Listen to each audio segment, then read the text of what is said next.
Bismillahirrahmanirrahim. I hope and I pray that you all are fine in your homes, in your families. Kindly stay home, stay safe. Okay, I'm going to teach you the English poetry 18th to 19th century, the BS program, and the course code is ENGL 3123, and I am Shazali Samra.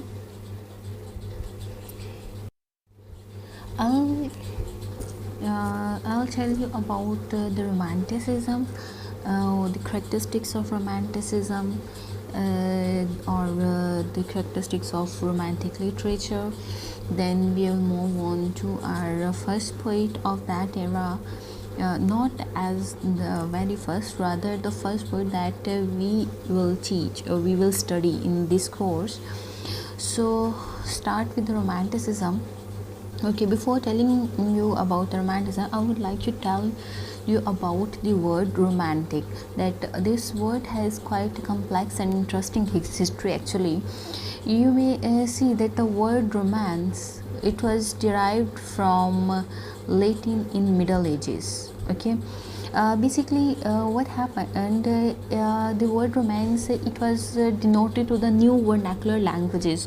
Vernacular languages means something new, something foreign, or foreign dialects, and it was derived in the from the Latin language, and there was different pronunciation for that enromancer, romance, and which means to translate any book or to compose any book. And later on it was used, or rather it was also used in another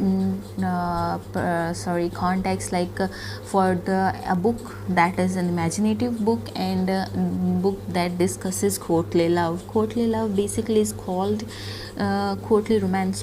Courtly romance is the kind of romance in which the two elite classes, or the people from the elite classes, are involved, or the aristocratic classes are involved, and they cannot disclose their love openly. That is the courtly romance. And later on, by the 17th century, romance, this term acquired kind of derogatory connotation in Britain and France in 17th century. Later on, France divided the word romance into two categories. First one is the romantic, and the second one is the romantic. Today we call it romantic. Earlier it was romantic. So the romantic is also a derogatory term. It is also a negative term, like used for meaning of like bizarre, something fanciful, and chimerical, exaggerated, something exaggerated. On the other hand, the word romantic, it does mean gentle, related to emotions or sentiments, sadness, happiness, love, and so on. Later on, the English, they adopted the term romantic in the 18th century, and today we still use that term. And it is said that it was Britain that started the romantic movement. So it started in 18th and 19th century. It was basically against the Neoclassicism. I guess you may have read the Neoclassicism when you read about the Age of Hope or the Rape of the Lock. So let me tell you a bit of the about the Neoclassicism.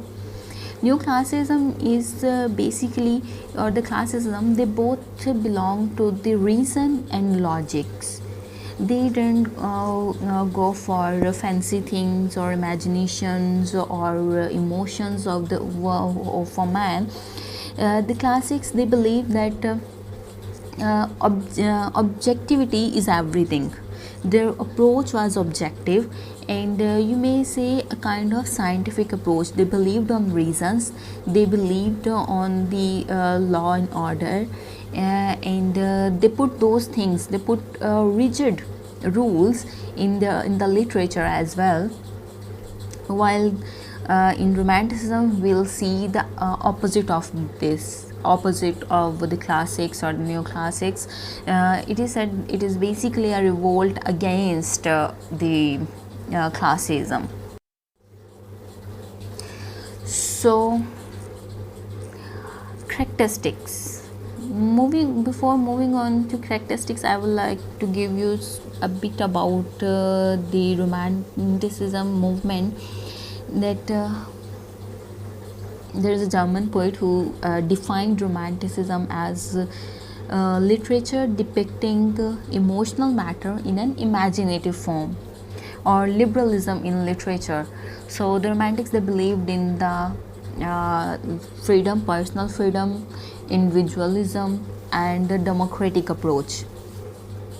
Whatever the characteristics of the Romantic age, those are the characteristics of the Romantic literature as well. So first one is the individuality, or you may say the individualism. Second is the democracy, or democratic approach in the personal freedom. Whenever we talk about individuality, it certainly links up with the personal freedom. Individuality, what does it mean basically? Individuality is a personal approach to certain things, or to having a personal identity or unique identity. Everyone, whoever is listening to, everyone has a unique identity. We have different qualities that make us different, or you may say we have unique qualities that make us different from the other people. Everyone is unique in itself. So individuality, Romantics, they proposed, or they you may say appreciated the individuality, personal freedom, you may say freedom of opinion, freedom of speech, and etc. Second comes the belief in imagination, spiritual and supernatural things, or supernatural elements. Belief in imagination. The word romantic itself, it does define that beyond romance is something beyond imagination. So the Romantics, they believed in imagination. They believed in the human mind of human power. I just reversed that sentence. They believed in the power of human mind. That is the exact sentence. So they believed in the imagination, they believed in the fancy things, spirituality, and other supernatural elements that we are all aware of. Love for nature is quite an important one in this era in the Romantic literature. The classics, they used nature as to follow the law and order, while on the other hand the Romantics used nature entirely different. They used it as a teacher, they used it as mother, they used it something that guides you to live life. They use nature that it is something that teaches you something, that helps you something, that awakens you, or that awakens your soul. So they all are influenced with nature, highly influenced with nature. Then comes the fascination with the past and ancient literature, Greek and the Romantics, they were entirely fascinated with the past literature, especially the John Keats. They were influenced the past literature, like ancient literature, the literature that was foregone or that was forgotten, the Greek literature and the Roman literature. They used their myths, they used their mythologies, they used their values, they used their morals in the Romantic literature as well. So they were quite fascinated by the Greek and Roman literature. Then celebration of simple life. Classics, they went for strict rules, they went for mannerism, they went for rigidness. On the other hand, romantics, what did they do? They just celebrated the simple life. They gave importance to the simple life, the ordinary life a person lives. They didn't go for the elite class or aristocratic class. They discussed the problems of a ordinary person, life of an ordinary person. They didn't go for any kind of aristocracy or elitism. So they focused on the simple man. They were interested in the rustic and pastoral life that away from the city's humdrum. They didn't like the city's humdrum. They didn't like it at all. They liked the rustic life. If you ever visited, or if you have ever visited any like a remote or not remote, any village side, that the life over there is quite simple. And although there are some areas that don't have access to technology still, but the life is there quite simple, and there are some areas that are quite close to nature. We can't find that thing in the city, and we can't relate ourselves to the city atmosphere, not in the sense that adjustment, rather we cannot awaken our soul from the city's humdrum. If you ever visit the northern side, whenever we go there, why do we go there exactly? We often visit northern areas just to refreshen our minds, just to refreshen our soul, isn't it? So the romantics did the same. They gave importance to the pastoral life, rustic life that was close to nature. That's why I mentioned that they were highly in love with nature.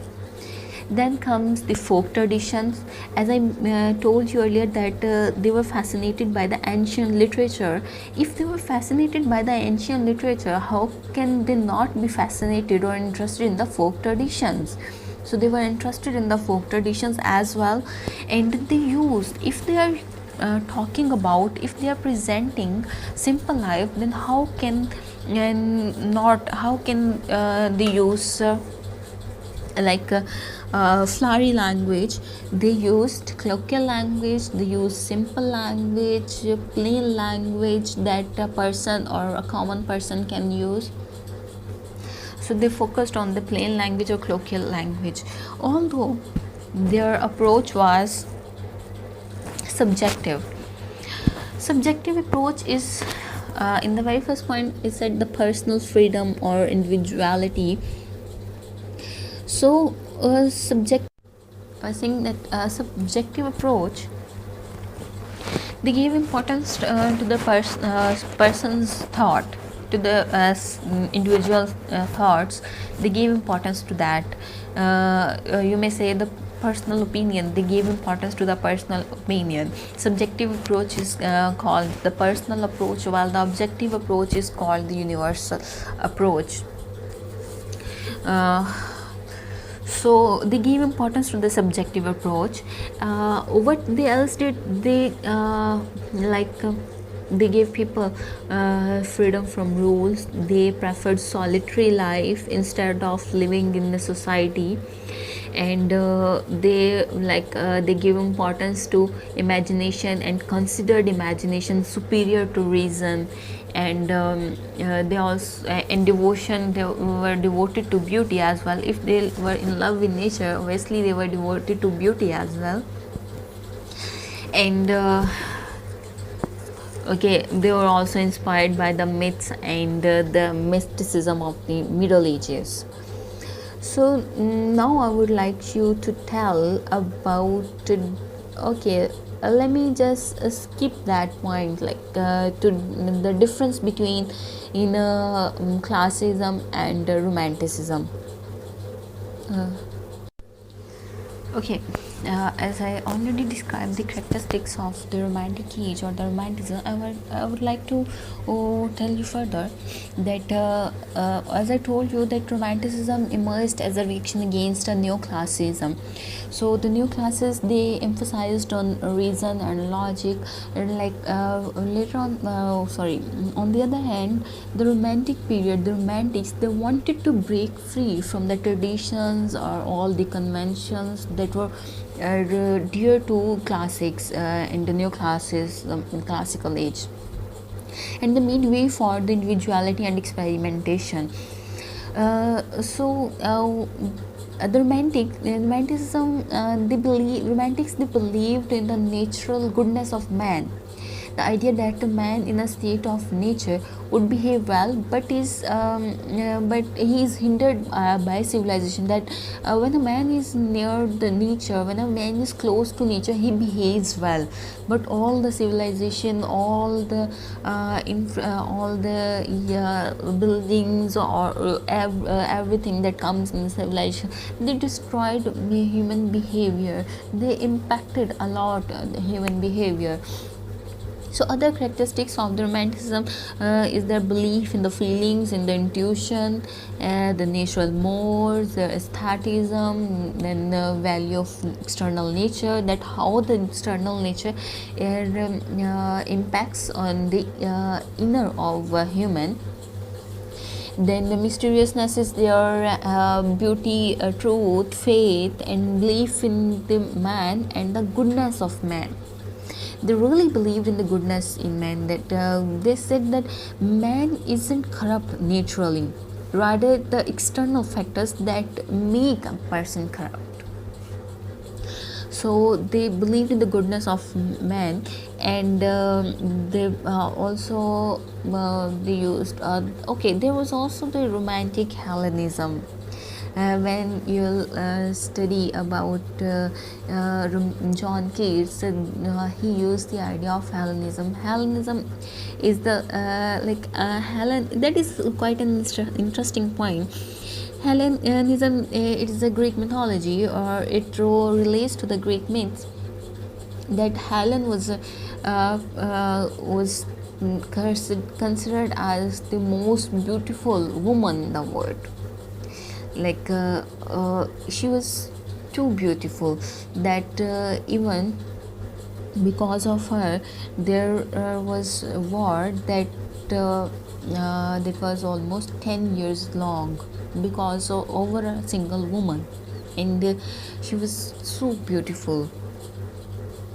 So that was the concept, Hellenistic concept, the love for beauty.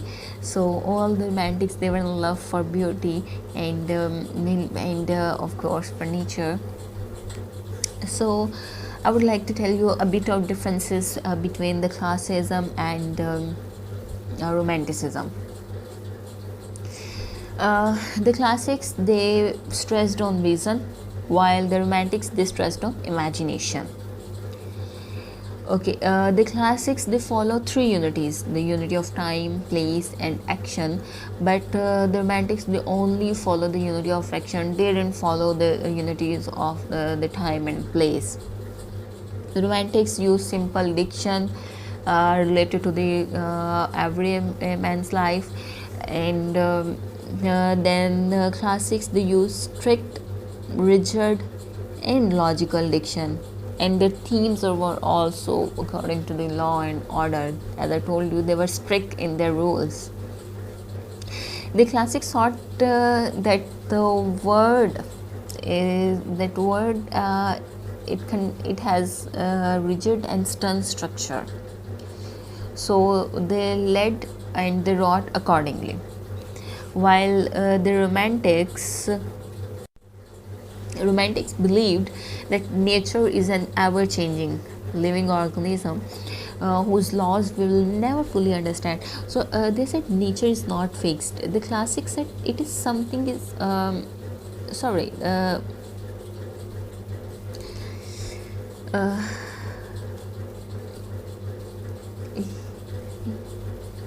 sorry for the interruption.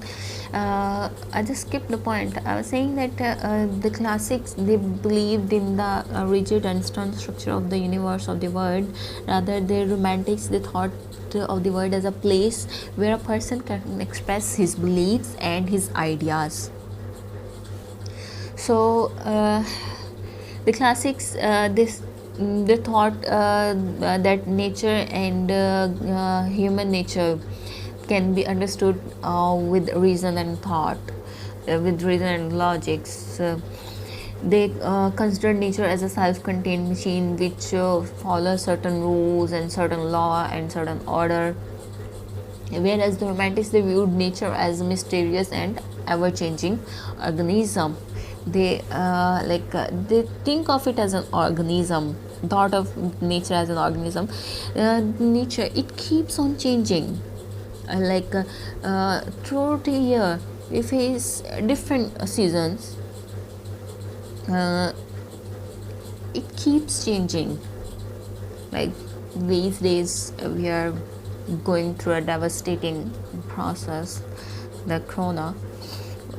So like I said, nature isn't fixed, it keeps on changing. It is a way of nature telling that I do exist. So the classics thought literature functioned to show the everyday values of humanity and the laws of human existence, and they upheld with the tradition, and they resisted change. While on the other hand, the romantics, they wrote about how man has no boundaries, and the endless possibilities of changing, or anything can happen. Like I said, the element of mysteriousness, and they stressed upon the human potential for social progress and spiritual growth. These are basically the major differences between the classics and the romantics.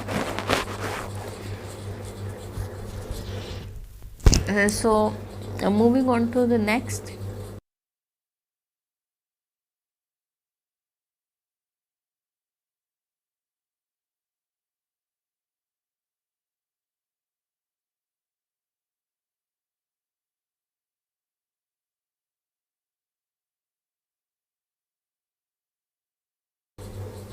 Okay, moving on to romantics, or the romantic poets.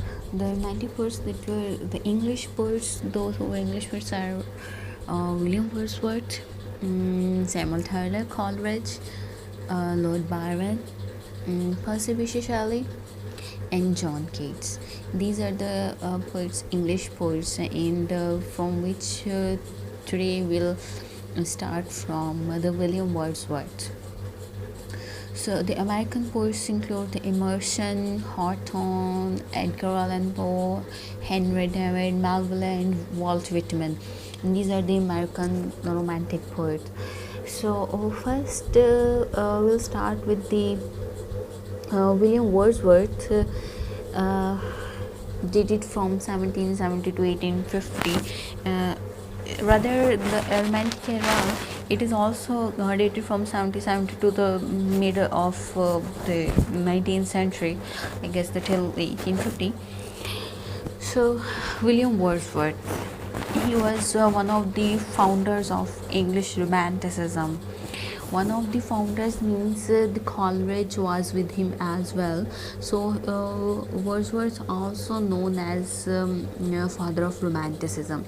He was born on 7th April 1770 in Lake District. Lake District was a place that was close to nature, and that was a huge benefit for the Wordsworth, because of his love for nature. And you will see that most of his writings, they are about any place, about some place. So that because of his hometown, and that was close to nature. So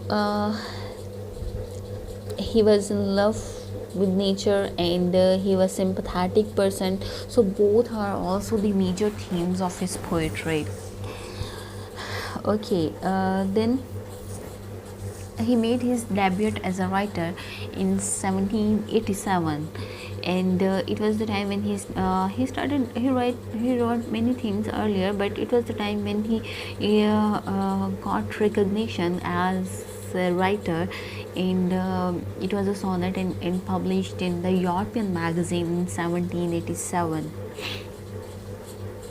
So as I told, that he was influenced and inspired by nature. He was quietly inspired by nature. He was in love with nature. Nature was like everything to him. The life of Wordsworth, suffered things. He was he was not a kind of belong to deserving family. Rather, he belonged to a good family, and he didn't face any hardships as the Keats and Shelley faced. He didn't face something like that. Rather, he began writing as a young boy in grammar school, and he just kept writing things. It was a inborn talent. So he was inspired, and the nature has quite an influence on him. He met with Coleridge in 1795. 1795 he met with Coleridge, and it was the start of their friendship basically, and they worked together, and they wrote lyrical ballads. The Wordsworth lyrical ballads are quite famous because it is a collection of poems, and he told why he wrote the poem. It was published in the lyrical ballads was published in 1798, the year of the French Revolution as well. The reason for writing the lyrical ballads, because he wanted, the Wordsworth and Coleridge, they both wanted to challenge the unnecessarily flashy language or phraseology or flowery language by the modern writers or the classics. They wanted to challenge that. So that's why they worked together. And it was the Coleridge also gained in popularity because of the Ancient Mariner. So I told that lyrical ballad was published in 1798. In 1790 he went to France. William Wordsworth, he went to France in 1798 is actually the year of French Revolution. So it has quite an impact on Wordsworth. He was a very sensitive soul, quite a sensitive soul, and it had quite an impact on his personality. And he left France, and the scenery I'm using that in the harsh word or in the negative connotation, like that the influence of that period, it hugely changed the philosophy of Wordsworth. It entirely changed his philosophy. It entirely changed his beliefs. So it had quite an influence on him. Okay. He rejected radicalism, and because of all the things that were happening there, and he was also the supporter of the Tories. In that era there were two parties, we have these this era as well. There were Tories and Whigs. He was a big supporter of Tories. So the French Revolution had quite an impact on him, and he later on, because of his work in the literature, his contribution in the literature, he was appointed as Poet Laureate in England in 1843. Poet Laureate is an official position, like official poet of a country. He was appointed that in 1843 till his death, and at the age of 80 he died on 23rd April in 1850. at his home in Rydal Mount and Westmoreland, England. So he died at the age of 80. Uh, it was natural that he wasn't suffering from any kind of disease. So now we'll move on to the features or themes of the Wordsworth poetry.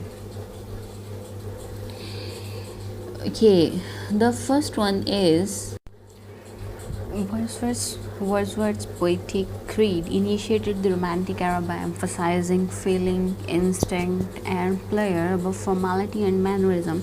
As I told you earlier, that the Romantics, they focused on the feelings and sentiments, human emotion, instead of the formalism and the mannerism, in comparison with the classics. So it was Wordsworth who aimed the Coleridge. They challenged the classics, they challenged the reason, and they challenged the godliness of the literature.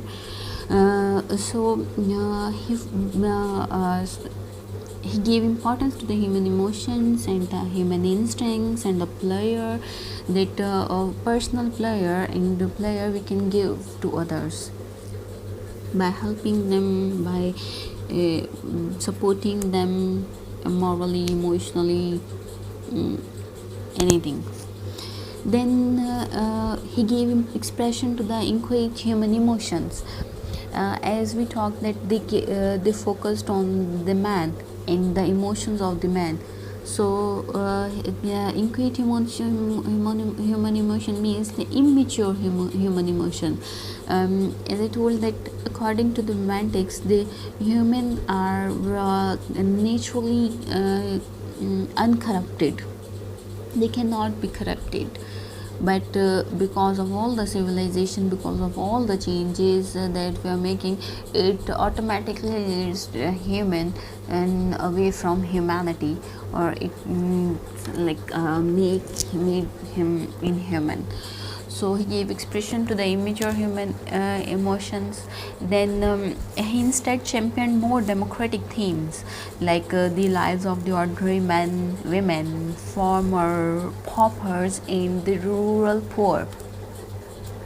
He didn't go for the aristocratic class, the matters of the aristocratic class and the problems and their concerns. He didn't go for that. Rather, he focused on the common man. And as I told, that his poetic diction was also simple and plain, because he was writing for the common people. So he wanted every man to understand his writing, every person to enjoy his writing, whatever he was writing at that time. So so he used democratic themes. And then he basically defined poetry as the spontaneous overflow of powerful feelings collected in tranquility, or that it takes its origin from emotions reflected in tranquility. It is quite an interesting thing that he says that poetry isn't a kind of thing that if you think that I want to write, let's start writing. It isn't a kind of thing. You can't plan about it. You can't make it spontaneous. It is you can't make it or force it to become a poetry, or something like that. Rather, he said poetry is the spontaneous, that it comes suddenly, and overflow of powerful feelings, intense feelings that you feel at the time, and you just say something about anything. Whenever we see something interesting or something that dear to us, we just show joy, or express our joy all of a sudden, our excitement. So Wordsworth says that those emotions, those intense feelings, those are the things we create something. Those things are reflected in tranquility, and then the poetry takes origin.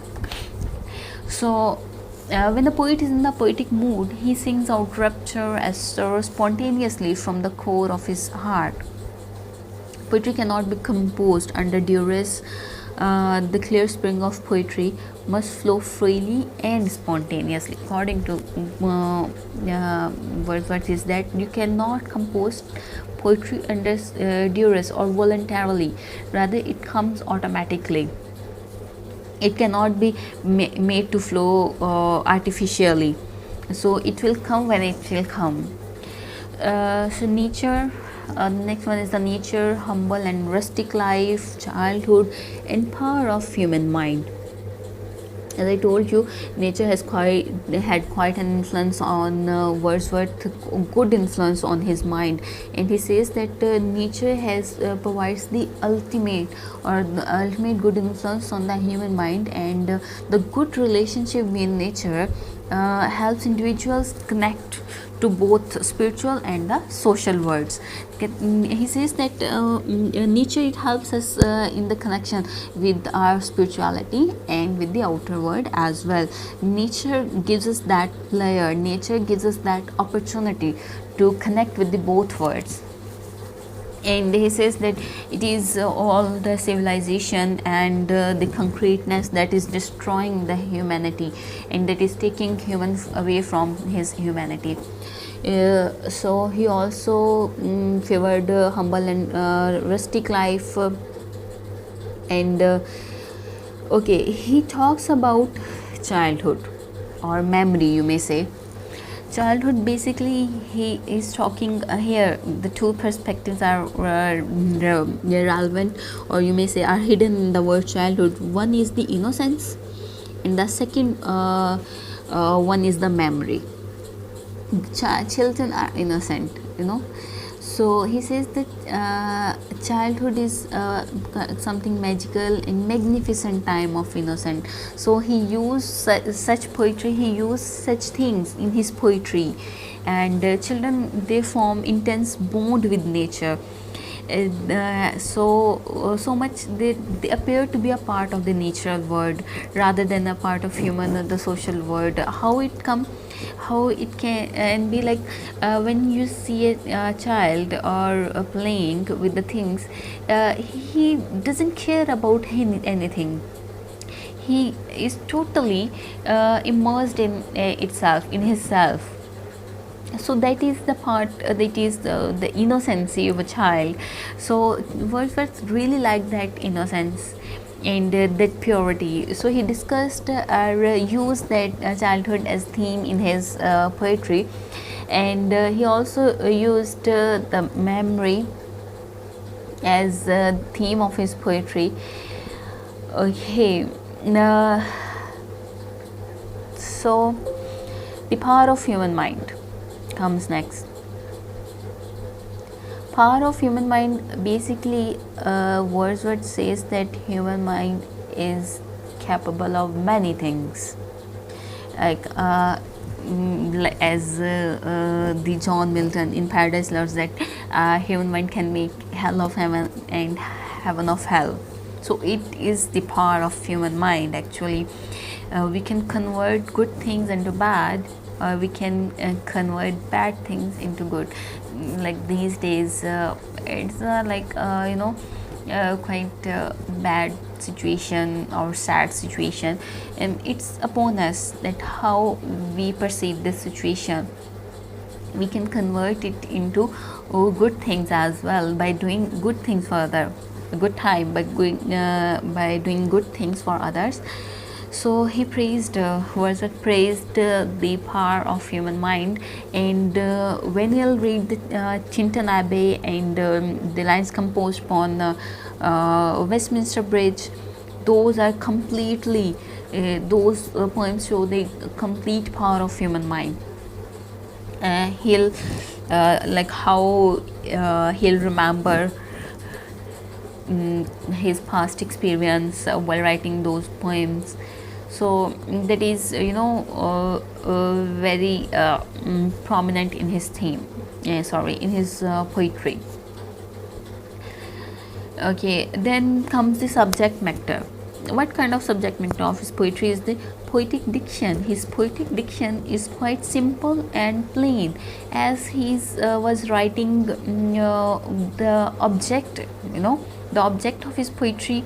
Object of his poetry was the incidents and the situations from the common life, and that's why the language was also quite humble language, quite rustic language, and plain and simple that anyone can understand that. So this is all, those all are the features of Wordsworth poetry. And by concluding the topic that yeah, we talked about the Romanticism, the features of the Romantic age or the Romantic literature. Then we talked about the biography of the William Wordsworth, and then the features of his poetry. In the next lecture, we'll discuss the Tintern Abbey, and I would like you all to beforehand read the text of the Tintern Abbey, or the summary of the Tintern Abbey, so that you may have idea before the lecture that what we are going to discuss and what we are going to talk about. So today that is all for now, and I hope you will understand everything. I tried to be as simple, and I tried to use the as simple language as I could. If you have any kind of queries, you can contact me anytime and ask or sort out, or you can contact your respective teachers for any queries. I'll also post the detailed handouts for this, and I'll share those things apart from these slides. Okay.